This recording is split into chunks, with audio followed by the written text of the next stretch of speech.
असल में नानी का मसला बड़ा इंटरेस्टिंग है। नानी नाना का नाम साथ नहीं लगाती, बच्चा वालिद का नाम साथ नहीं लगाता, और एक मौलाना है जिसका पता नहीं चलता कि मौलाना आ रहा है या मौलाना जा रहा है। लेकिन कॉमन इन सब में क्या है? सारों के पास चोरी का माल है।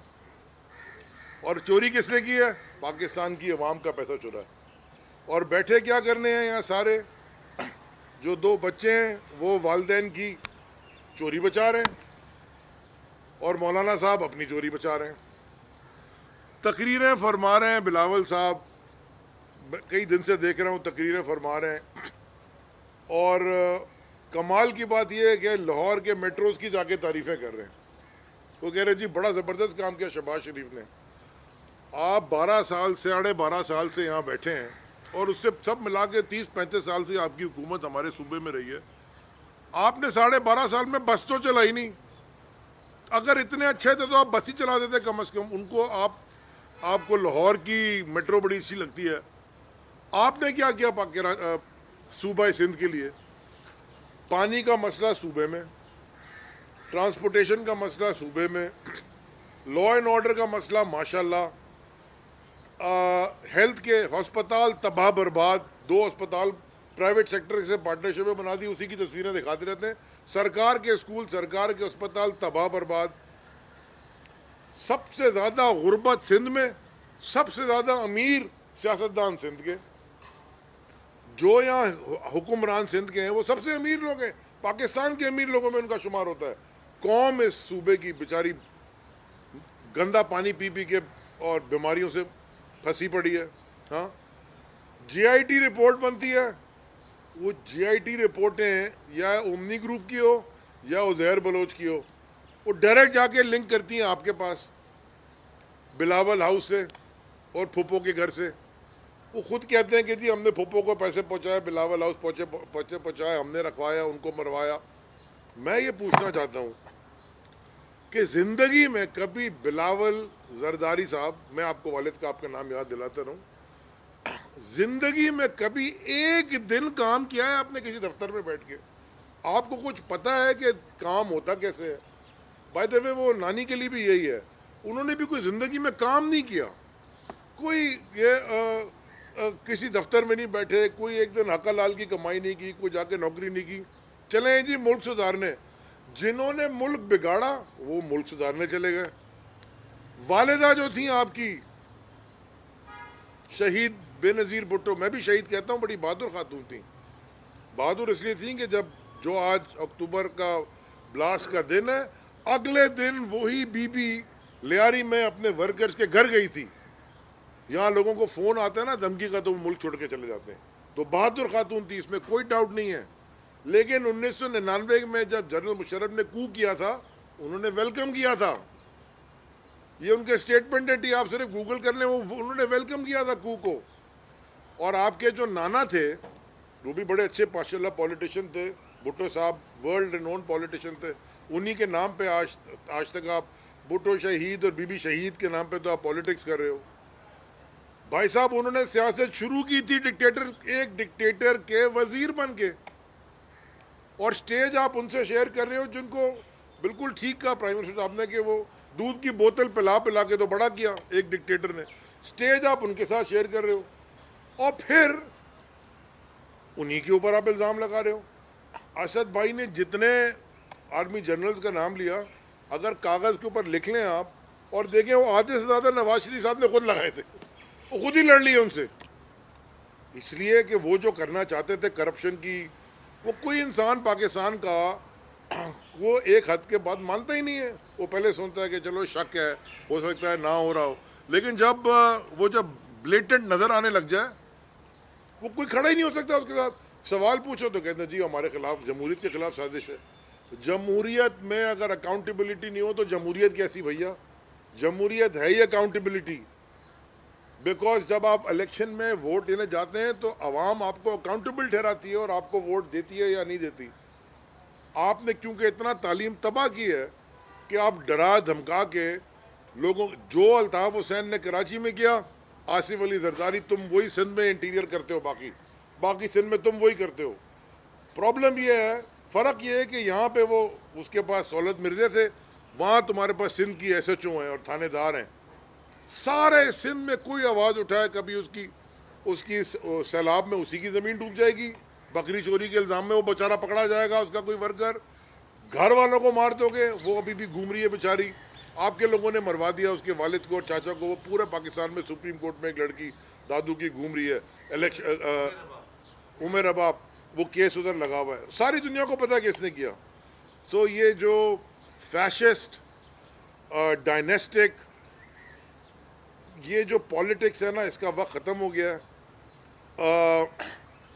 करप्शन बचाओ मूवमेंट आप कर लें, बिल्कुल कर लें, जो आपकी मर्ज़ी कर लें, लेकिन जैसे खान साहब ने कहा कि इंशाअल्लाह ये नया इमरान खान मैदान में उतर गया। मैं आपको बताऊं हुआ क्या है, हुआ ये है कि खान साहब अब फॉर्म में, क्रिकेट की टर्मिनोलॉजी में समझा देता हूँ क्रिकेटर्स के लिए, नया बॉल ले लिया उन्होंने और विकेट में बाउंस आ गया। ओके, मैं सिर्फ एक आखिर में एक छोटा सा आपको इनके लिए जो ये खड़े में आज सारे PDM के 11 और बाकी जो भी इनके साथ, इनके लिए एक छोटा सा एक गज़ल का 3 अशार सुना देता हूँ कि, और ये डायरेक्ट इनके ऊपर जाता है कि गरीबों के नगर में जब भी कत्ले आम होता था, इनके बाजुओं में हुस्न और कुछ के लब पे जाम होता था। इन्हीं के इशारों पर चमन में आग लगती थी, इनके कारनामों से बदन में आग लगती थी। इनको हिंदू से हमदर्दी है ना मतलब है मुसलमान से, वफा का दर्स इन्होंने गीता से लिया ना कुरान से। मगर एक मौलाना भी है ना, मगर मज़हब के नाम पे इन्होंने ये नारे लगाते हैं, यहाँ दरो हरम में जाकर झगड़े कराते हैं। चलाया जंगल का कानून था इंसानों की बस्ती में और गिरे मस्जिद व मंदिर इन्हीं की सरपरस्ती में। ये वो लोग हैं, पकड़ के ले आए पूरे उठा के, सरकारी मुलाजिम और उससे जलसा करना चाहते हैं। बिस्मिल्लाह करें, जो भी आया है कराची में हम उसको वेलकम करते हैं। और असद उमर साहब, क्योंकि वो कमेटी में मैं और आप दोनों हैं, वो जो कराची की ट्रांसफॉर्मेशन कमेटी है, उसमें ज़रा देखिएगा कि आज ये वो आ रही थी नानी, तो उनके लिए रोड के ऊपर एक दिन के अंदर पूरी कारपेटिंग हो गई और यहाँ पे लोग, बेचारा गरीब आदमी खुदादाद कॉलोनी का रो के तड़प गया कि हमें पानी दे दो, रोड ठीक कर दो, वो नहीं हुई। फिर तो मेरी रिक्वेस्ट होगी कि रोज जलसा किया जाए, हर हफ्ते नानी को बुलाएं आखिर। अच्छा जी, पहला जो आपका सवाल का 3 सवाल आपने पूछे हैं। जो पहला आपके सवाल का ऐसा था कि नए इमरान खान, वो तो खान साहब ने कल खुद अपनी तकरीर में कहा। देखें, पहले दिन से, जब पहले दिन वो ओथ लेके जब उन्होंने तकरीर करनी थी वज़ीर आज़म बनने के बाद, असेंबली में जो पहली तकरीर थी, मैं आपको आज जो उससे पहले डायलॉग हुआ था बता देता हूँ। उसमें मैं और फवाद चौधरी साहब थे, वहाँ से नवीद कमर साहब थे और इनके जो पहले मिनिस्टर थे राना तनवीर साहब थे और JUI के और के कोई लोग थे। हम स्पीकर साहब के कमरे में जाके बैठे और हमने उनसे बात की। उन्होंने कहा कि जी दो शर्तें हैं, ये मैं आपको बता रहा हूँ, आज मैं आपको खोल के बताता हूँ। 2 शर्तें हैं कि जनाब खान साहब जाके शहबाज शरीफ से हाथ मिला लेंगे या मिल लेंगे, क्योंकि वो आके बैठे हैं, नंबर 1। और नंबर 2, दूसरी शर्त ये थी जो उन्होंने दी कि जनाब आप कमेटी बना देंगे इलेक्शन को चेक करने की कमेटी। ये 2 शर्तें थी, हम मान गए। खान साहब से हमने जाके बात की, वो पहली पार्लियामेंट्री पार्टी की मीटिंग थी, उन्होंने कहा जी बिल्कुल ठीक है, इसमें मुझे कोई इतराज़ नहीं है। जब वो आए वहाँ पे ये शर्तें कबूल करने के बाद, तो आप सबको याद है कि वो 50, 60, 70 आदमी खड़े हो गए और उन्होंने तकरीर करने से रोका और शोर हंगामा डाला। वो पहला दिन था असेंबली का, ये जमहूरियत सिखाने जो में आया, वो असेंबली का पहला दिन था।